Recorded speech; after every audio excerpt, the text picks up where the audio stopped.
നമസ്കാരം. തിരുവനന്തപുരം വിമാനത്താവളത്തിൽ ഇറക്കിയ F-35Bയുടെ സാങ്കേതിക തകരാർ പരിഹരിക്കാൻ 2 ആഴ്ച കൂടി വേണമെന്ന് ബ്രിട്ടീഷ് നേവി ഉദ്യോഗസ്ഥർ പ്രതിരോധ വകുപ്പിനെ അറിയിച്ചതായി സൂചന. തകരാർ പരിഹരിക്കാൻ US വിമാന നിർമ്മാതാക്കളായ ലോക്ഹീഡ് മാർട്ടിൻ്റെ എഞ്ചിനീയർമാർ അമേരിക്കയിൽ നിന്നെത്തുമെന്നാണ് വിവരം. 6 ദിവസമായി യുദ്ധവിമാനം തിരുവനന്തപുരം ആഭ്യന്തര വിമാനത്താവളത്തിലെ 4-ാം നമ്പർ ബേയിലാണ്. വിമാനത്താവളത്തിനോട് ചേർന്നുള്ള എയർ ഇന്ത്യയുടെ ഹാങ്കർ യൂണിറ്റിൽ വിമാനത്തിൻ്റെ അറ്റകുറ്റപ്പണിക്ക് സൗകര്യമൊരുക്കാമെന്ന് എയർ ഇന്ത്യ അറിയിച്ചെങ്കിലും ബ്രിട്ടീഷ് നേവി ഇത് നിരസിച്ചു.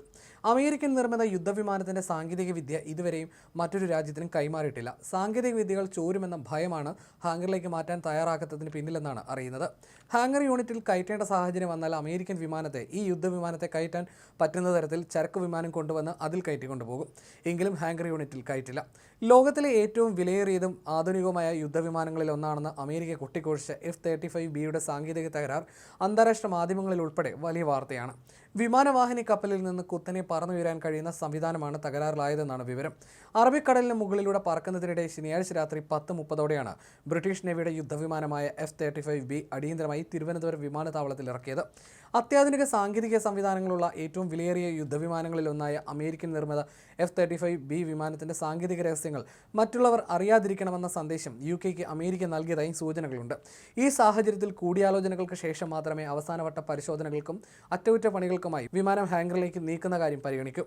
ഇന്തോ പസഫിക് മേഖലയിൽ സഞ്ചരിക്കുകയായിരുന്ന ബ്രിട്ടീഷ് നാവികസേനയുടെ വിമാനവാഹിനി കപ്പലായ HMS പ്രിൻസ് ഓഫ് വെയിൽസിൽ നിന്നും പറന്നുയർന്ന യുദ്ധവിമാനം ശനിയാഴ്ച രാത്രിയാണ് തിരുവനന്തപുരത്ത് അടിയന്തരമായി ഇറക്കുന്നത്.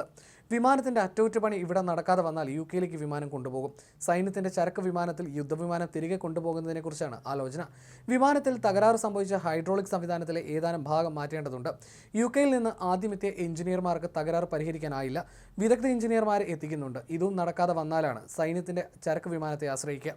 ലോക്ഹീഡ് മാർട്ടിൻ നിർമ്മിച്ച വിമാനത്തിൻ്റെ പരിഷ്കരിച്ച പതിപ്പായ F-35I അതിർ യുദ്ധവിമാനമാണ് നിലവിൽ ഇറാനെതിരായ ഇസ്രായേൽ വ്യോമാക്രമണത്തിന് മുൻനിരയിലുള്ളത്.